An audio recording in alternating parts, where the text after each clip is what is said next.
صلی علی حبیبنا صلی علی محمد وہ جو نہ تھے تو کچھ نہ تھا، وہ جو نہ ہو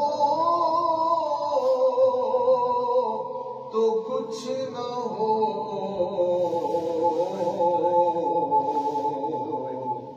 جان ہے وہ جہان کی،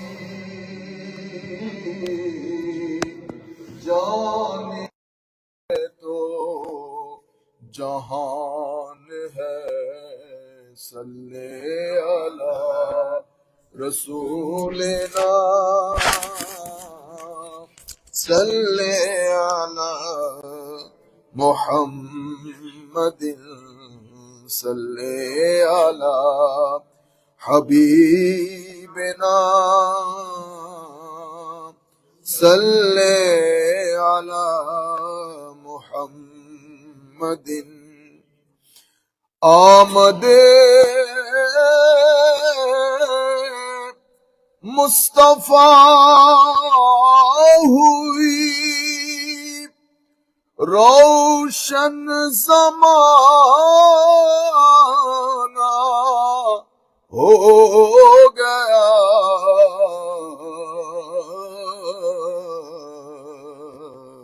جن کے حضور ہو گئے ان کا زمانہ ہو گیا، صلی علی رسولنا صلی علی محمد صلی علی حبیبنا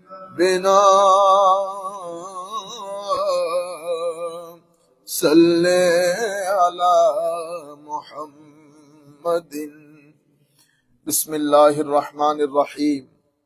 واصبر نفسك مع الذين يدعون ربهم بالغداة والعشي يريدون وجهه ولا تعد عيناك عنهم تريد زينة الحياة الدنيا ولا تطع من اغفلنا قلبه عن ذكرنا واتبع هواه وكان امره فرطا۔ صدق الله مولانا العظيم وصدق رسوله النبي الحبيب الكريم ونحن على ذلك لمن الشاهدين والشاكرين رب صل وسلم وبارك عليه۔ উপস্থিত সম্মানিত মুসল্লিয়ানে কেরাম, সম্মানিত মা বোনেরা যারা আমাদের সাথে যুক্ত হয়েছেন, আমরা সকলের প্রতি আন্তরিক মোবারকবাদ, ধন্যবাদ এবং সশ্রদ্ধ সালাম জ্ঞাপন করছি। আসসালামু আলাইকুম ওয়া রাহমাতুল্লাহি তাআলা ওয়া বারাকাতুহু। আমরা আজকে সূরাতুল কাহাফের 28 নম্বর আয়াত এর আলোকে আমাদের দেশে বা পৃথিবীর প্রত্যন্ত অঞ্চলে যেই সমস্ত পদ্ধতিতে মানুষ আল্লাহর নৈকট্য অর্জন করে সেই পদ্ধতিগুলাকে আমরা তরিকা বলি, এবং যারা এগুলো আমাদেরকে শিক্ষা দেয় তাদেরকে আমরা পীর বা মুর্শিদ বলি। যেই সমস্ত কলেজে এই বিষয়গুলা পড়ানো হয় সেগুলাকে আমরা তরিকতের কলেজ বলি। এই বিষয়ে শেখ আব্দুল কাদের জিলানী রাদিয়াল্লাহু তাআলা আনহুর যে তরিকায়ে কাদেরিয়া তরিকার ফাউন্ডেশন, এটার পিলার্স, এটার ক্যারেক্টারিস্টিক্স এবং ফুতুহুল গায়ব থেকে হুজুর শেখ আব্দুল কাদের জিলানীর সামান্য নসিহা আপনাদের সাথে আজকে শেয়ার করব। ইতোপূর্বে আমি আপনাদেরকে বলেছি আউলিয়ায়ে কেরামের তালিমাত, তাদের জীবনী বলা খুদ আমার আল্লাহ রাব্বুল আলামিনের সুন্নত, যেটা আমার আল্লাহ পবিত্র কোরআনে সূরা লুকমান বলার মাধ্যমে আমাদেরকে শিখিয়েছেন। কোরআনে পাকের মধ্যে সূরা লুকমান বাদ দিলেও যদি সূরা কাহাফ পড়েন, একই ঘটনা, আউলিয়া সালেহিনের ঘটনা আল্লাহ সেখানে তুলে ধরেছেন। এই আয়াতের মধ্যে আল্লাহ বলছেন, ওয়াসবির নাফসাকা মাআল্লাযিনা ইয়াদউনা রাব্বাহুম বিল গাদাতি ওয়াল আশি, যারা সকাল বিকাল জিক্রে ইলাহির মধ্যে গুম হয়ে থাকে, সেই সমস্ত মানুষগুলোর সংসর্গ, তাদের সোহবা, তাদের কোম্পানিতে সময় ব্যয় করে। কারণ পৃথিবীতে দুই ধরনের জিনিস আছে। কিছু জিনিস আপনাকে গাফেল করে, হিটলেস করে, আর কিছু জিনিস আপনাকে আল্লাহ, রসুল, কবর, হাসর এই বিষয়গুলোর নিকটে নিয়ে যায়। যে কোনো দুইটা অ্যাকশন, কিছু অ্যাকশন, কিছু সময়, কিছু সংসর্গ, কিছু কথাবার্তা, কিছু জ্ঞান, কিছু জায়গা, কিছু মানুষ আপনাকে নিয়ে যাবে এমন জায়গায় যেটাকে আমরা বলি শয়তানি কুমন্ত্রণার ডিপু। এটা ব্যক্তির মাধ্যমে হতে পারে, বস্তুর মাধ্যমে হতে পারে, কথাবার্তার মাধ্যমে হতে পারে, যে কোনো ওয়েতে হতে পারে। গাফেল করে দেওয়া। গাফেল মানি কোন জিনিসটা ইম্পর্টেন্ট, কোনটা লেস ইম্পর্টেন্ট সেটা আপনি বুঝতে পারেন নাই। আপনি ইম্পর্টেন্ট জিনিস ছেড়ে দিয়ে আপনি লেস ইম্পর্টেন্ট জিনিসের জায়গার মধ্যে সময় অতিবাহিত করেছেন, এবং এটাকে আপনি ধ্যান জ্ঞান করেছেন, আর দিন ধর্মকে ট্রেডিশনালি সেলিব্রেট করেছেন। সেই কারণে আমি গত জুমায় আপনাদেরকে বলেছি, শরীয়ত এক জিনিস, তবিয়ত আরেক জিনিস। শরীয়ত যখন ট্রেডিশনালি সেলিব্রেট করবেন তখন তবিয়ত পরিবর্তন হবে না। শরীয়তকে যখন in letter and spirit as it is guided, instructed by the holy prophet sallallahu, আমার নবী সাল্লাল্লাহু আলাইহি ওয়াসাল্লাম যেভাবে বলেছেন, আমরা যখন সেভাবে সে আন্দাজে অগ্রসর হব, তো আমাদের তবিয়তের মধ্যে পরিবর্তন আসে। তবিয়ত পরিবর্তন যখন হয়, মানুষের তাকওয়া, পরহেজগারি, একনিষ্ঠতা, সত্যবাদিতা, উদারতা, ভদ্রতা, নম্রতা, হালাল হারামের মধ্যে পার্থক্যকারিতা, সবকিছু আপনার ভিতরে ডেভেলপ করে আপনার তবিয়তের মধ্যে নবুয়তি মেজাজের খুশবু সৃষ্টি করে। মানুষ অনেক দূরে উম্মা, কিন্তু এটার ভিতরে নবুয়তি, বেলায়তি, আমার নবী সাল্লাল্লাহু আলাইহি ওয়াসাল্লামের খাস মেজাজ শরীফের কিছুটা স্মেল এই ব্যক্তির তবিয়ত থেকে আসে। আজীব বিষয় হচ্ছে, আমরা আমাদের পুরা জিন্দেগির মধ্যে 30 বছর, 40 বছর, 50, 60, 70 বছর অতিবাহিত করেছি। আমরা সবকিছু করি ট্রেডিশনালি, সেটা ট্রেডিশনাল ওয়েতে পালিত হয়। As a result of this, এটার কোনো ইম্প্যাক্ট আমাদের ব্যক্তিগত জিন্দেগিতে আসে না।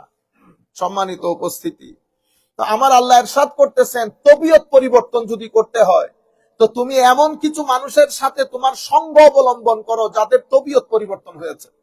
সেই কারণে আমার আল্লাহ আমাদেরকে ইরশাদ করেছেন যে তোমাদের উচিত মা'আস সাদিকিন, যারা নিজের তবিয়ত পরিবর্তন করে জাহেরে বাতেনে সত্যবাদিতার চাদরে আবৃত হয়েছেন, তাদের সাথে তুমি সময় ব্যয় করো, তাহলে তোমার ভিতরে তোমার তবিয়ত পরিবর্তন হবে। সম্মানিত উপস্থিতি, আমরা এমনিতে সবাই মানুষ, কিন্তু আখলাক এবং খাসাইলের দিক থেকে আমরা কিন্তু সবাই মানুষ না। আমরা এক একজন এক এক চরিত্র লালন করি। কিতাবের মধ্যে এসছে, শাইখ এবং শাইখের ছাত্র একসাথে যাচ্ছেন, বহুত বড় বুজুর্গ আল্লাহর ওলি। তো ছাত্র বলতেছেন, হুজুর আপনি আমার টুপিটা যদি, আপনার টুপিটা যদি আমাকে একটু পরিয়ে দিতেন। বলতেছে, বেটা লোড নিতে পারবা না। কনা হুজুর একটু যদি দিতেন। কনা এটা পারবে না বাবা, এটা বলিস না তুই। কনা হুজুর একটু যদি পরিয়ে দিতেন। তো শেখ টুপিটা পরিয়ে দিয়েছে। বাজারের মধ্যে যাচ্ছিল, সে পড়ানোর পরে এমন লাফালাফি শুরু করেছে, সে এক লাফে দেওয়ালে উঠে, দেওয়াল থেকে নিচে পড়ে, আবার এদিকে যায়, আবার এদিকে যায়। তো শেখ সে টুপিটা নিয়ে আবার নিজের মাথায় পড়লেন।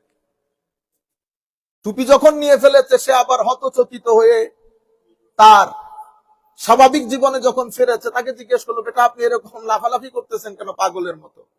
হুজুর আপনি যখন টুপি পরিয়ে দিয়েছেন, আমার এদিক থেকে সাপ আসতেছে, এদিক থেকে হাতি, এদিক থেকে কুকুর, আবার এদিক থেকে ময়লা আবর্জনা আসতেছে, আমি এক লাফে হুজুর দেওয়ালে উঠে গেছি সেই জন্য। তো টুপি খুলে ফেলার পরে কি হয়েছে? হুজুর তো সব মানুষ। তখন আল্লাহর ওই ওলি বলতেছেন, বেটা মানুষ তার চরিত্রের দিক থেকে কারো ভিতরে অসম্ভব অহংকার, যার ভিতরে অহংকার বেশি তাকে তুমি হাতির সুরতে দেখেছো। আলমে মিছিলের মধ্যে প্রত্যেক ক্যারেক্টারিস্টিকের একটা একটা সুরত দেওয়া হয়েছে। স্বপ্নে আপনারা দেখেন না, আপনাদেরকে হয় কুকুর দৌড়াচ্ছে অথবা সাপে দৌড়াচ্ছে। স্বপ্নে আপনারা দেখেন শুধু বর্জ্য আর বর্জ্য। আমরা দেখি সবাই আমাদের ব্যক্তি জীবনে। এই ধরনের স্বপ্ন দেখাও আল্লাহর রহমত। আল্লাহ বান্দাকে তার অন্তরের হালত সম্পর্কে অবগত করে তাকে ওয়েকেনিং কল দিচ্ছে, বেটা ফেরত আয়, উম্মত বান্দা ফেরত আয়। তো হুজুর এরপরে আমি বামে যখন যাচ্ছি দেখি একটা সাপ দৌড় দিয়েছে আমার দিকে। সাপ কখন হয় জানেন? যখন মানুষের ভিতরে অতিমাত্রায় মুনাফিকি চরিত্র থাকে। অতিমাত্রায় এই মানুষগুলো, এই ধরনের ক্যারেক্টারের লোক ইসলামের সবচেয়ে ক্ষতি সাধন করেছে এই ক্যারেক্টারের লোকগুলা, কাফের না। আপনারা বুঝতে পেরেছেন? এই নেফাকত যার ভিতরে আছে, তো সেই সব সময় তার সুরতের মধ্যে, এই যে আলমে মিছিলের মধ্যে, আপনি স্বপ্নের মধ্যে যখন দেখবেন সাপ দৌড়াইতেছে, তো এদিকে সাপ আসতেছে, দুশ্মন আপনার পিছু নিয়েছে, দুশ্মন আপনার পিছু নিয়েছে। তাহলে আল্লাহর দরবারে সকালবেলা উঠে তওবা করবেন, আল্লাহর দরবারে পানা চাইবেন, আউযু বিল্লাহি মিনাশ শাইতানির রাজিম। এরপরে হুজুর এরপরে দেখি ডানে সব ময়লা আবর্জনা। হায় হায়, যেই ব্যক্তির ভিতরে হারামখোরি থাকে, বাছ বিচার করে না, সকালবেলা উঠে না বেটা স্যুট বুট নিয়ে সামনে আসছো, বড় গাড়ি নিয়ে, বুঝতে পেরেছেন? ভিতরে গার্বেজ করে রেখেছে ভিতর জগৎ। কেন? হারামখোরি, যা এসেছে পকেটে ঢুকিয়েছে, মনে হয় যেন এখান থেকে আর যাবে না। কারণ ম্যাটেরিয়ালিস্টিক দুনিয়া এত বাজে দুনিয়া। আমার ধর্মের মধ্যে, ইসলামের মধ্যে ম্যাটেরিয়াল লাইফস্টাইলকে এভাবে প্রমোট করা হয় নাই। কারণ ম্যাটেরিয়ালিস্টিক লাইফস্টাইল যখন পৃথিবীর মধ্যে প্রিভেইলড হবে, ডমিনেট করবে, তখন ভালো ভালো মেধার ছেলেগুলা মেডিকেল সায়েন্স ছেড়ে দেবে, ফিজিক্স কেমিস্ট্রি ছেড়ে দেবে। কারণ তাদের দৃষ্টিতে এট এনি কস্ট টাকা মেক করতে হবে। যেই জায়গার মধ্যে শর্টকাট টাকা মেক করা যায় তারা সেদিকে চলে যাবে। যখন মানুষ সমাজ শুধুমাত্র টাকা কেন্দ্রিক হবে, পয়সা কেন্দ্রিক, তখন ভালো ভালো জায়গা থেকে আপনি দেখবেন বাংলাদেশের মধ্যে 10-15 অলরেডি মাদ্রাসা শিক্ষা প্রায় বন্ধের দিকে। এমনিতে আপনারা যে ওয়াজ তকরির শুনেন, এগুলা সব চলতেছে, বস মেলা মেলা লাগে না, মেলা। কিন্তু অরিজিনালি ইলম, হিকমত, হিলম বরবাদ হয়ে গেছে। কারণ গত 10-15 বছরে, সেটা ভবিষ্যতেও হবে। কেন? কারণ আপনি আন্তর্জাতিক বিশ্বের দয়া অনুগ্রহ বাদে আপনি সিটে বসতে পারবেন না। আর যদি আন্তর্জাতিক বিশ্বের দয়া আপনার পকেটে ঢুকাইতে হয়, তো 4টা জিনিসের ক্ষেত্রে আপনাকে এগ্রি করতে হবে: secularism, secular lifestyle, secular education, secular culture, secular tradition. আপনি হিন্দু, বুদ্ধ, খ্রিস্টান সমাজের মধ্যে যে মাইনরিটি গুলা থাকে, তাদেরকে নিতে নিতে যতক্ষণ ইমাম না বানাবেন আপনি সিটে বসতে পারবেন না। আপনারা বুঝতে পেরেছেন? মাদ্রাসার শিক্ষা গত, আপনারা যদি মাদ্রাসায় যদি কেউ পড়ে থাকে, আপনারা যদি তাদের সাথে কথাবার্তা বলেন তো বুঝতে পারবেন, অ্যাবাউট 75% মাদ্রাসার মাস্টার্সের ক্লাসে কোনো স্টুডেন্ট থাকে না। আমি খুব প্রিকশনারি বলেছি, it can be more than 85%।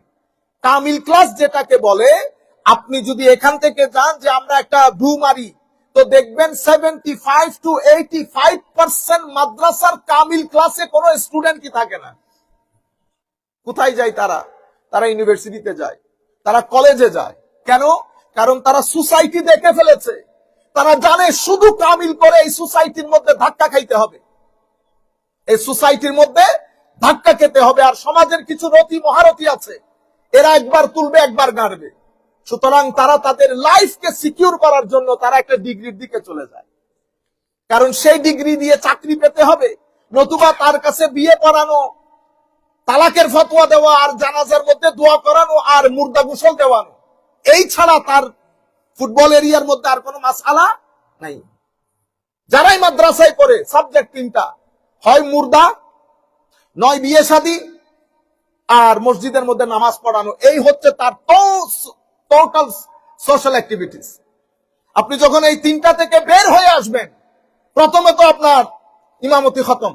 আপনি যখন এই 3টা থেকে বের হয়ে আসবেন, সমাজের রতি মহারতি আপনাকে ওই জায়গায় থাকতে দিবে না। এটা পুরা বাংলাদেশ ব্যাপী, ইন্ডিয়া ব্যাপী, পাকিস্তান ব্যাপী, শ্রীলঙ্কা ব্যাপী, এটাই রিয়ালিটি।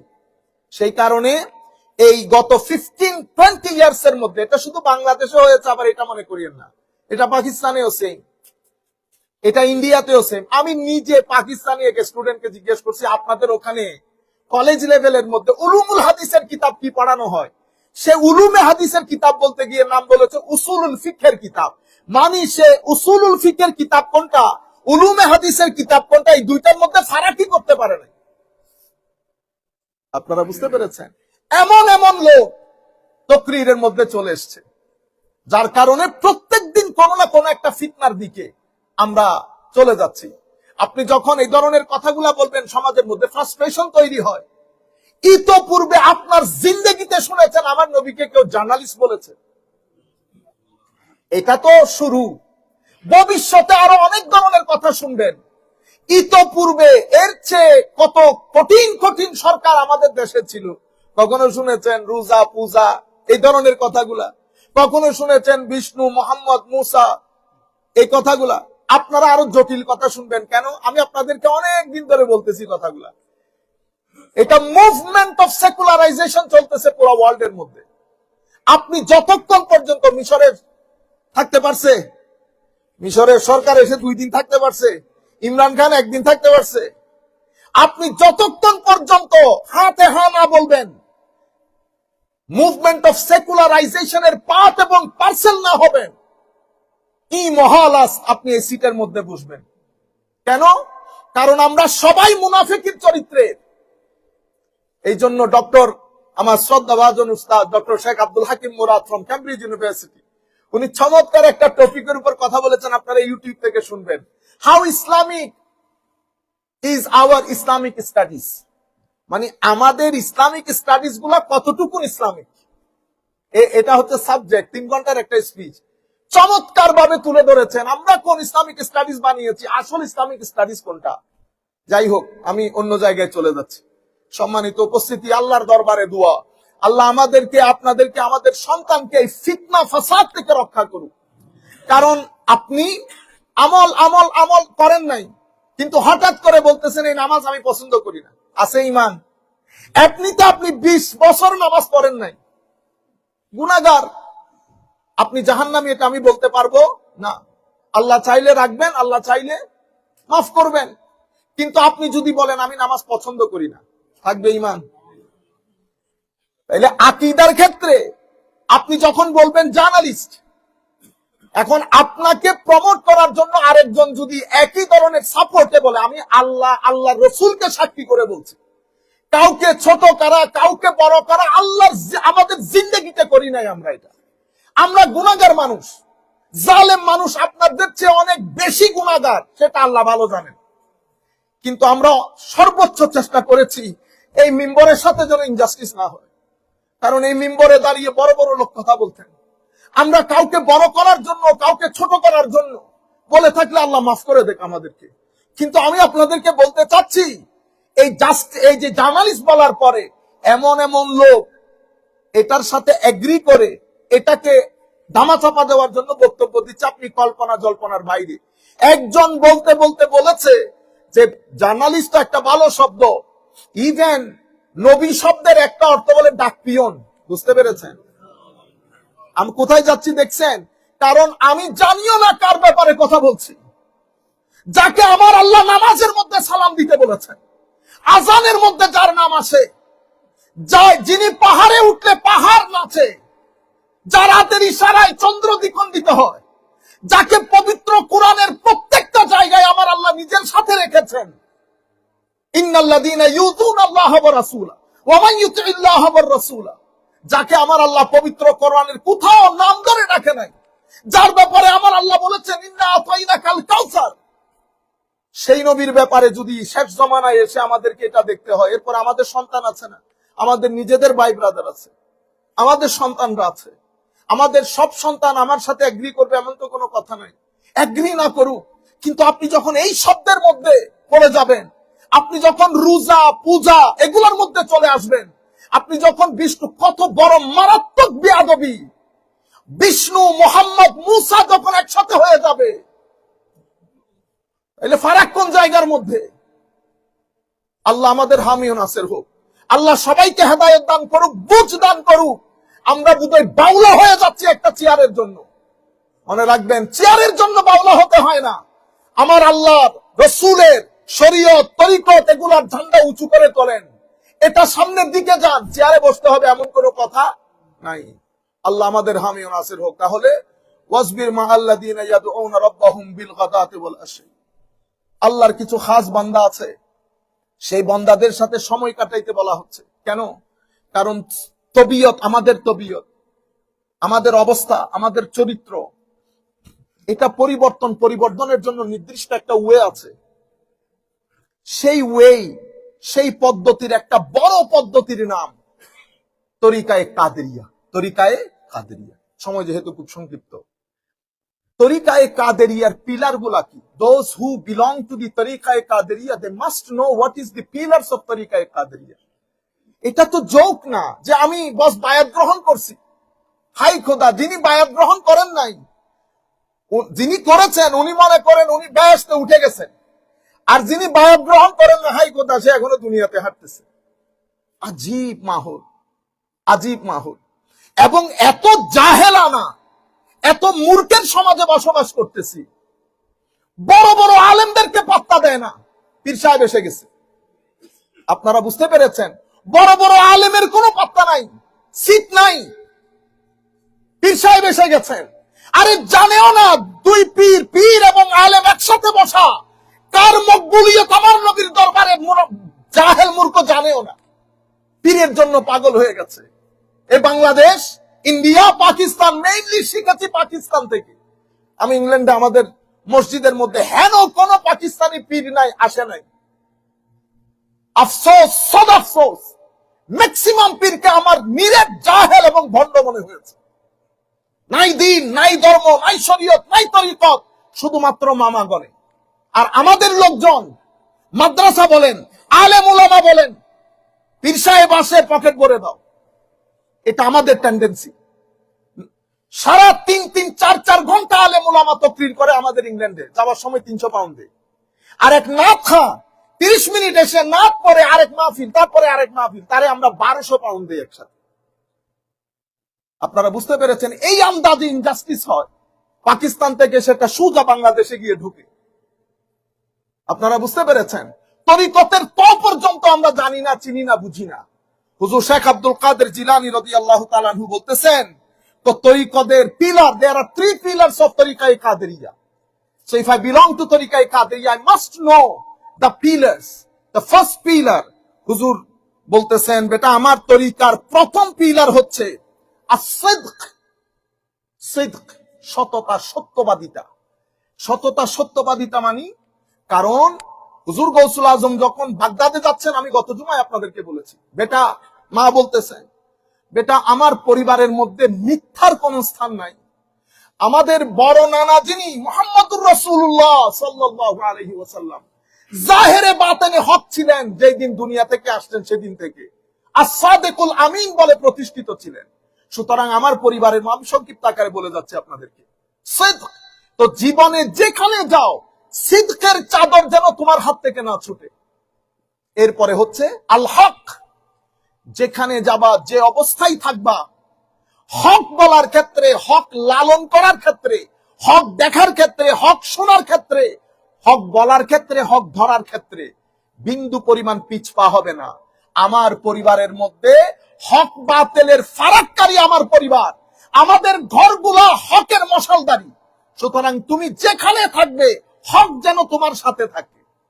এই জন্য বলা হচ্ছে, ফারুক যেখানে হক সেখানে, আবু বকর, উসমান ও আলী যেখানে হক সেখানে, ইমামে আজম শাফেঈ, মালিক, হাম্বলি যেখানে হক সেখানে, ইমাম আশআরী, মাতুরিদি, তাহাবী যেখানে হক সেখানে।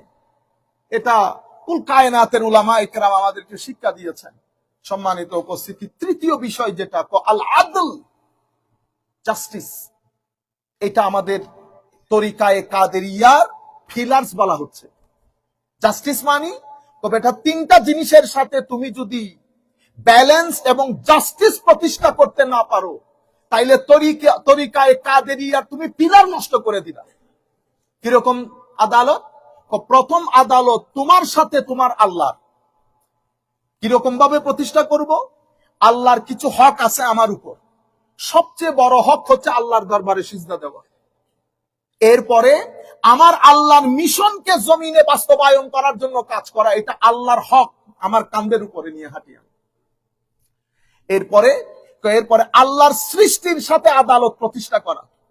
কোন সৃষ্টি একটা পিঁপড়া পর্যন্ত আমার মাধ্যমে কোন জুলুমের শিকার হইল কিনা।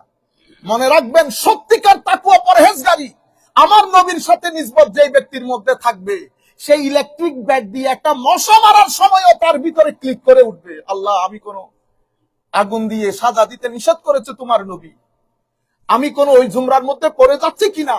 যখন আপনার ভিতর থেকে এই আওয়াজ বের হবে, এটা রুহের আওয়াজ, কলব বাতেনের আওয়াজ। আমি ছেলেদেরকে বলছি, কলব বাতেনের আওয়াজ বড় আওয়াজ বেটা। মনে রাখবেন, এই আওয়াজ শোনার চেষ্টা করবেন, সেটাই করেন যেটা আপনার কলব বাতেন ভিতর থেকে আওয়াজ দিচ্ছে। 50-50, দুইজনে 20 টাকা 10 টাকা 10 টাকা করে ভাগ করে নিলাম, এটা ইনসানিয়ত, এটা ইনসানিয়ত। 10 টাকা 10 টাকা আপনি পাওয়ার পর আপনারে 3 টাকা বাড়াই দিলাম, এটা কলব বাতেনের আওয়াজ, কলব বাতেনের আওয়াজ। আর কিচ্ছু হবে না, কিচ্ছু হবে না, আমাকে দিয়ে কিচ্ছু হবে না। আমাদের ছেলেরা এটাই করে। প্রথমে তো একদিনে পয়সা আলা হয়ে যেতে হবে, প্রথম মাস থেকে $10,000 ইনকাম হইতে হবে। আর উইতের আছে, এর আছে, এর আছে করতে করতে পারে না, পাগল হয়ে যায়। যেখান থেকে পারে টাকা পয়সা নিয়ে নেয়। মনে রাখবেন, হারামের 1 টাকা যদি পকেটে যায়, 1 টাকা, অনেক টাকা না। আমি ছেলেদেরকে বলতেছি, ইফ ইট ইজ ফ্রম হারাম source, if you put this in your pocket, then note it down, write it down in your diary that your fall down has already started. 10 years, 20 years. Then your house will be equipped unhappiness, imbalance, mental anxiety, depression. If you want to protect, if you want to get rid of depression, mental anxiety, imbalance in your family, check your risk, whether it comes from halal source or not. If $1 even from haram source, stay away from it. Do not put it in your pocket, because if haram is here in your stomach, if 1 year if you keep saying Allah, Allah, Allah, Holy Prophet said Allah does not answer to you. Allah তোমার আওয়াজে জবাব দিবেন যদি হারাম থাকে।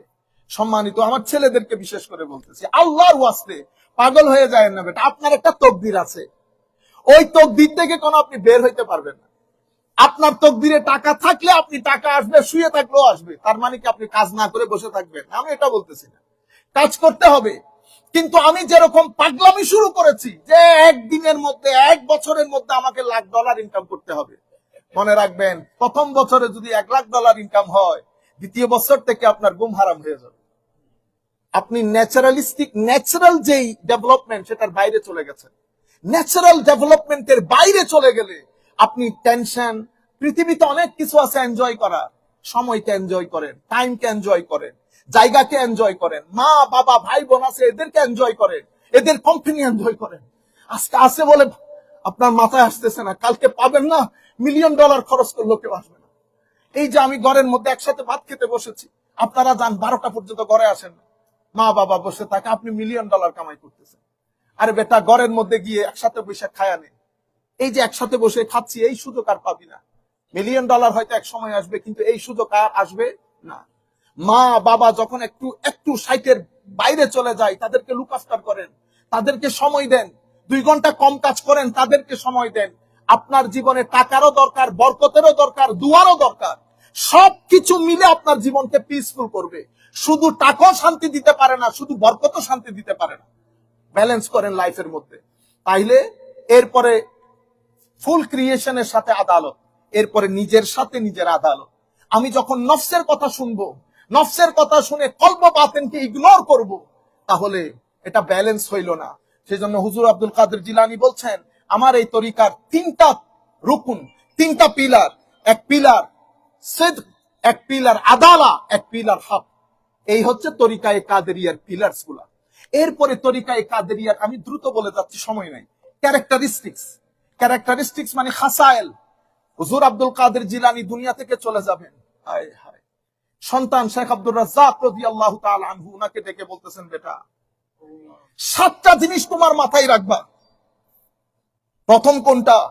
তো যেই ব্যক্তির মধ্যে হযরতে ইব্রাহিম আলাইহিস সালামের সাখাওয়াত আসে নাই, জেনারসিটি আসে নাই, হযরত ইব্রাহিম আলাইহিস সালাম, যেই ব্যক্তির মধ্যে হযরতে ইসমাঈল আলাইহিস সালামের রেজা আসে নাই, রেজা মানে স্যাটিসফাইড থাকা, কন্টেন্ট থাকা, হোয়াট এভার, যেটাই জিন্দেগিতে ঘটুক না কেন।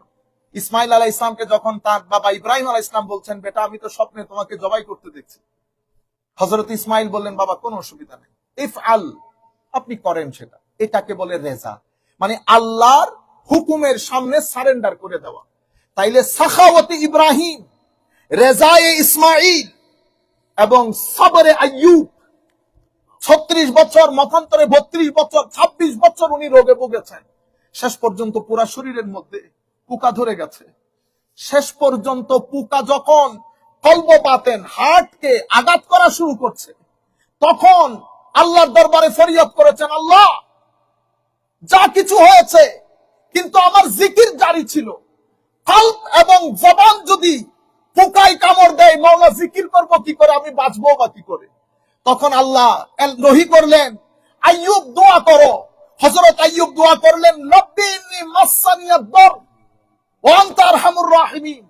আল্লাহ আইয়ুবকে সামান্য বেদনা টাচ করেছে, দেখছেন অবস্থা।